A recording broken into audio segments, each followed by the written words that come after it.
Got to get it, Papa. Yeah, and here I am. It took me a long time to walk all the way from over there to over here.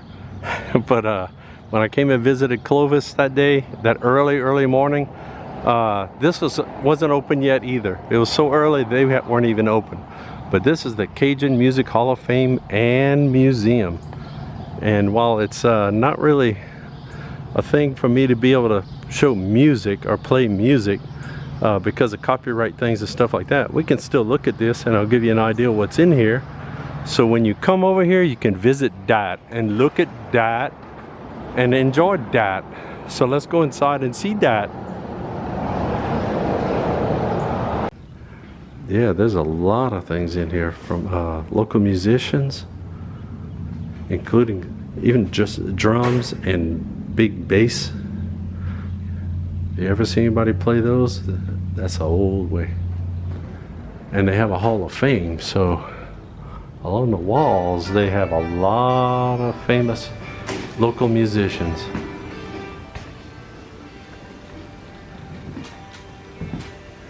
And a lot of these guys have other stories behind them too. Here's one of the newer ones that was inducted, Mr. Larry Miller, who is also an accordion builder. He makes the accordions. That one he's holding is probably one of his that he made himself. And he's a historian, music historian, collector of the old accordions, and builds them. And that's pretty cool. It goes way back.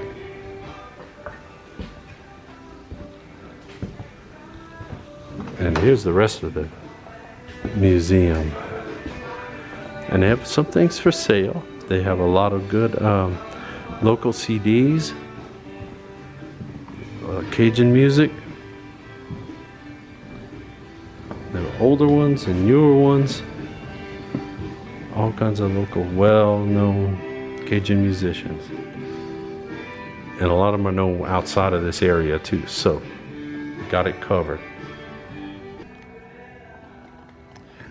Yeah, they have a lot of things, even like this. This right here, an accordion from the 1920s, still, like all you collector people, in its original box. In its original box. Oh, just the box is like worth a fortune, but that pretty accordion inside it is worth even more. That's amazing. And look, Nathan Absher is a very well-known local musician back in the day, and his legend lives on today. That's what he looked like.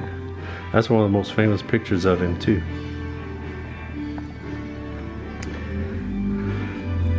And Sidney Brown, Mr. Sidney Brown, he was one of the original accordion builders around here. And he was over in Lake Charles, around Lake Charles. And he figured out how to build accordions. There's a whole story behind that. And here's some stuff from people who are building fiddles. It's like playing them is fun, but if you know how to build them, that's even fun too.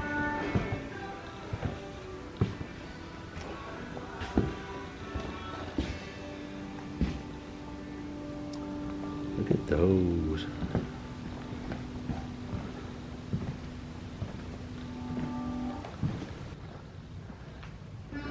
And here's a little sort of a diorama with some famous accordion and Cajun musicians. And here's the information on them. I'll point them out. Oh, see if I can get the glare away. Yeah, there we go. Cleoma Bro, Falcon, or Falcon, and Joe Falcon. Now, if you can read French, you're in good shape. But if you can't, I could just tell you a little bit about them. That's Cleoma. She played guitar. She could also play accordion when she had to. And this is going back into the 1920s and 30s.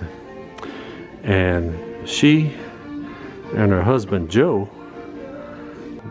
they recorded one of the very first true Cajun records. And they did things like made trips to New York City and stuff like that to record, and was very unusual for the time, especially her performing on stage back then in the 1920s and 30s was very unusual. Women didn't do that kind of thing way back then. But she and her husband played, and sometimes she'd take his place and play, stuff like that. And they were very well known back in the day. And then the man in the background, if you can see him in there, there's a lot of reflections.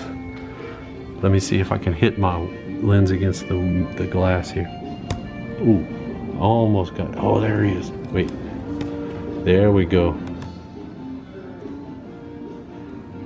That is Mr. Lionel Lula. So,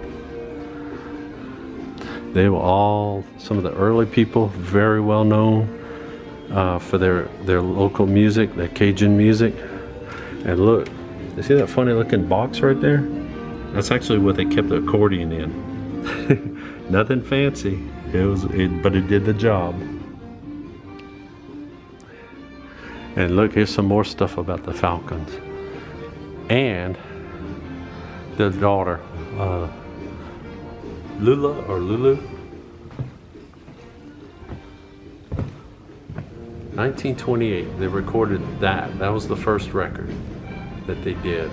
First Cajun record. 1928, and they were actually recorded that in New Orleans. But you know what? There was no recording studio in New Orleans. That was recorded, I believe, at one of the hotels. They had a traveling deal. They went around to record music. As they were records were big. It was a 78 too. They were physically big. But it was an amazing new thing. So the record companies like Columbia put teams together and sent them out across the country with these portable, I mean, I'm being generous with that. There's these huge machines that they could record music with, but they were portable. They did move around. And they went to New Orleans and recorded some area musicians from South Louisiana. And that's when some of this stuff started taking off. But yeah, they got some merch and stuff like that. They got some cool t-shirts, and I think there's some sweatshirts and stuff for the Hall of Fame and just for the museum. And here's a few old ones. Look these. Remember the accordion maker I said, Sidney Brown? Well, that's him. Let's see. We can get that on there. There he is. Got some reflections on it, but there.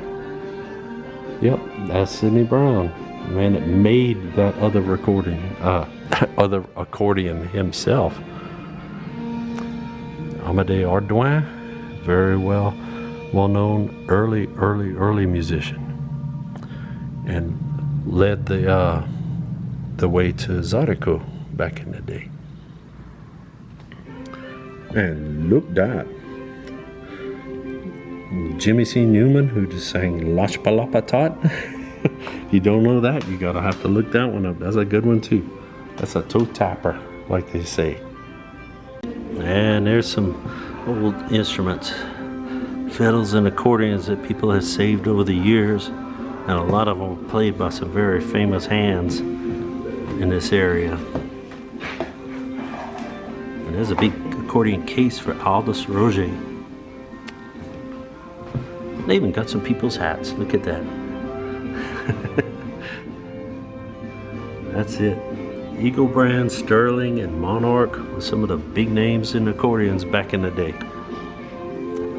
And there's a famous one back here. Let's see. Let's look at. This is a Sterling accordion that had belonged to Joe Falcon. And it was actually from Larry Miller's collection, who I mentioned a little while ago, because he makes accordions.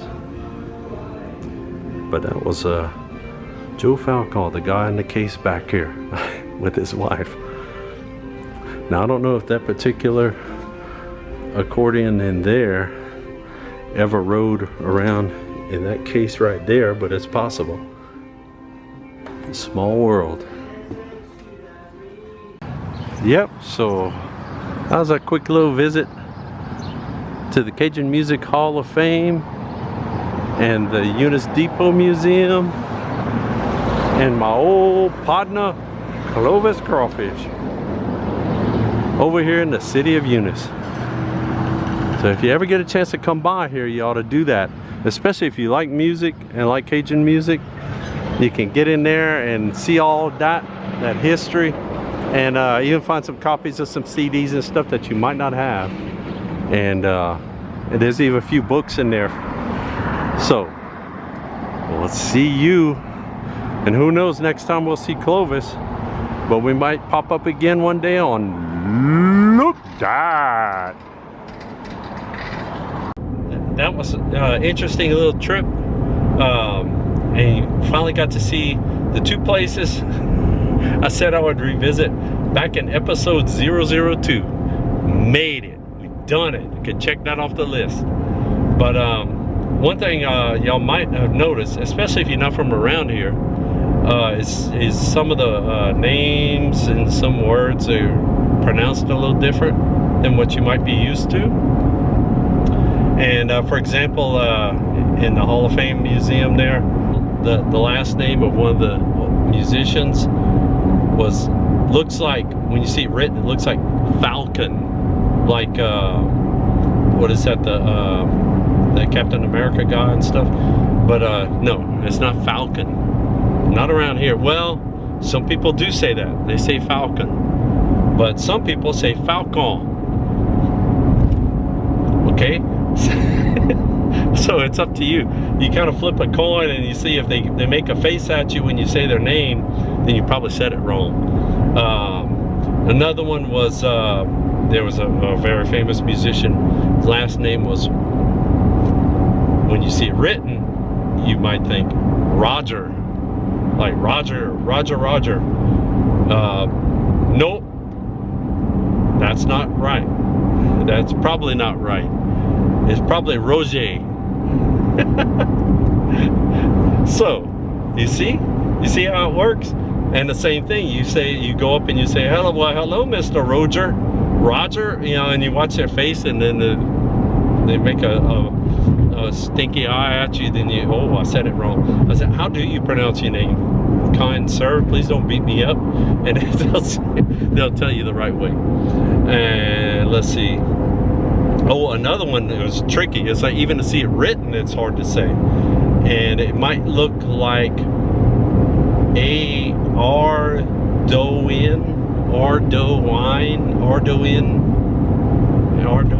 and but it's pronounced Ardoin. Now there's not too many variations that I know of, but pretty much if you say Ardoin, you're probably going to be okay. So, and the reason, you know, there are a lot of reasons why pronunciations are different and stuff like that. Some of it's because of the French influence and all that, and but some of it's just because we like to mess with people that aren't from around here. So, you know, accents and all that kind of stuff, a little bit different when you come here, but when it goes somewhere else, their accents are different, the way they pronounce things are a little bit different, so they make fun of me. So you know, it evens out. In the long run, it evens out.